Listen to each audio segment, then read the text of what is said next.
You know, that's what it comes. You know Henry the, you know Henry VIII?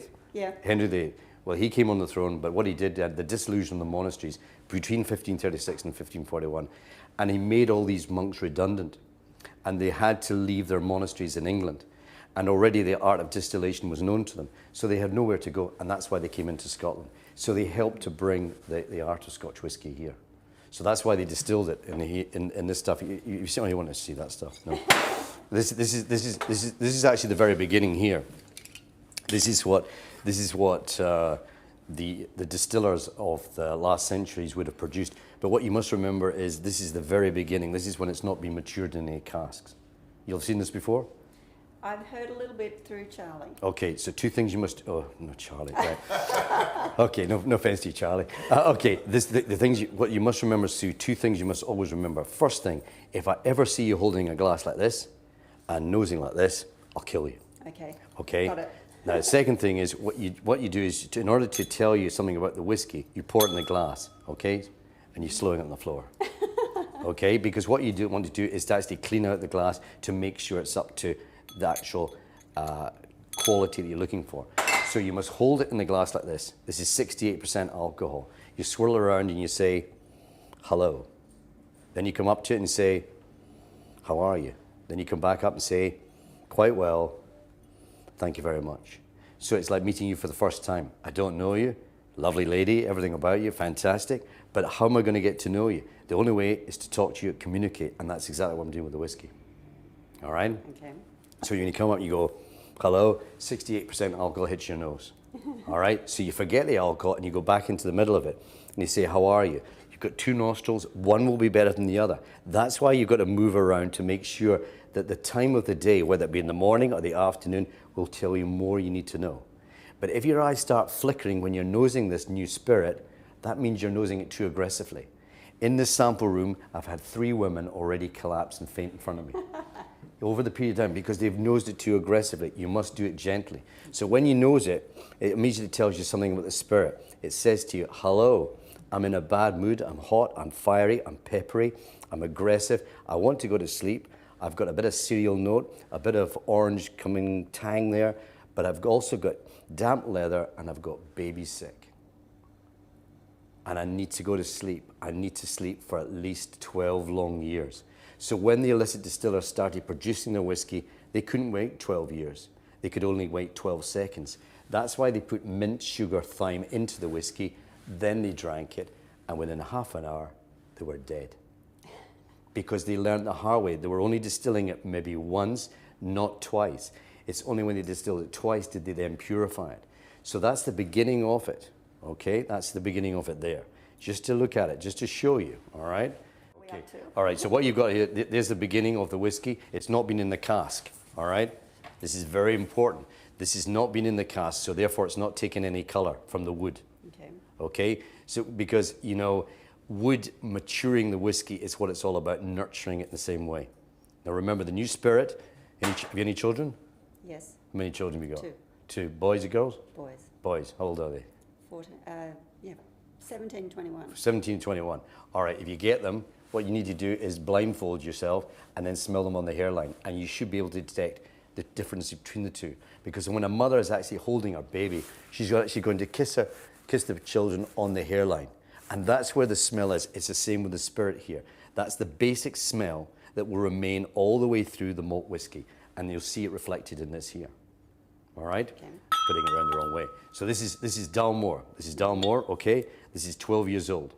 This is 70% American white oak. It's been matured, 70% American white oak, 30% sherry wood from Jerez de la Frontera. Okay? You with me?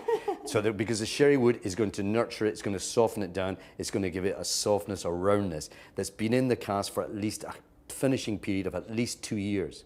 So it's going to have an influence. Like your perfume that you're wearing today, it'll have 26 different nuances. It's the same with the whiskey. So once again, you put it in the glass, put it on the floor, okay? And then you make sure you come back to it and smell it again. Hello, how are you? And there you are, quite well. And what you're going to see here, you're going to see an extension. So if you smell this one first, and then smell this one here secondly. And what you'll see is the softness coming through, but really notes like orange, citrus, marzipan. These are all connotations reflected in the Dalmore distillery. Okay. Okay? Okay. Just have a smell. And remember, do it slowly. Bring it up to your nose, smell it, and pull away. If your eyes go funny, you've got to smell it even very gently. Just make sure you're thinking like that. Right? Pull away. Don't be thinking, all right? So you just come back again. That's it. That's better. And just even slower this time. Even slower. And then bend and move around it and just search into it. All right. Okay, so this time I want you to block off your memory. I want you to think not of the strength of the whiskey, but the inner warmth, the inner soul of the whiskey when you come up the second time. So what you're going to see is stones, you're going to see cereal, but you're going to see that sort of damp leather, blotting paper, cotton wool, and then you're going to see some baby sick towards the end. So just think of all these things, these connotations. Just the baby sick. You know what a baby sick, remember, in the shoulder? All these times ago? Yep. Damp nappies and everything else, yeah. Okay, that's the beginning. When you smell the first scoop, just as what you said, when you smell it like that, you'll see it's very hot, it's fiery, it's peppery. It needs to settle down, it needs to mature. It needs the warmth of the wood, not just any wood, American white oak or Oloroso sherry butts from Jerez de la Frontera. That's what will mold it. So when you nose the second one here, you'll see it very soft now. Yeah. See how it's developed, it's softened down, it's easier. But when do you drink it and how do you drink it? That's the problem. So what you need to do is you need to take water. I don't care where you are in the world, you must take up the water with your middle finger in the water. You know why? Because 5 times over the world when I go like that, oh gee, burnt my finger. How can you do that? Because barmen sometimes don't pay attention and you get warm water. So you must make sure you get cool water always. You take the whiskey, you reduce it down to 38% alcohol, still water, all right? That will actually bring it up. But what it'll do is it'll actually begin to release more flavors and it will make it more palatable. So this is Dalmore 12 years old. So what you do is you swirl it around and you give it 12 seconds in your palate. Well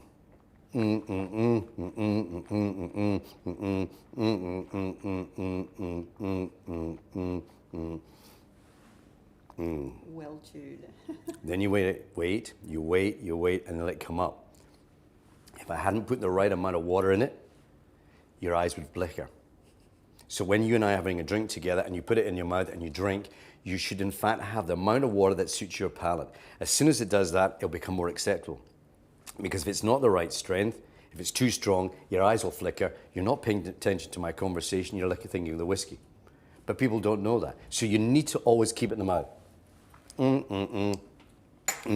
The worst thing is this here. It's when people say, well, let's have a Dalmore, you go like that, and then the next thing they say, well, 2 Scotch whiskies, and then you hear this noise, and you say, Scotch on the rocks. But who asked you to put ice in it? You say, well, that's what they always do. They do it in Australia, America, they do it in France, Spain, and they've now got Scotch on the rocks. So when you come to drink it, you've got all the ice floating around. Now, in the olden days, there was no ice. They didn't have any ice. So they went to the riverbeds and they took the rocks from the riverbeds and put it in the whiskey. And that's why we got Scotch on the rocks. But if you, in fact, and you and I are having a drink and you hear this noise, clink, clink, clink, make sure you always take the barman and chuck that out the way. Real mess is carpet, you know. But that's what you need to do. You need to do that, all right? So that's the best way to drink it, is always to take it with a little still water, keep it in the mouth, hold it, chew it, chew it, chew it. Now, I'm going to show you something very rare.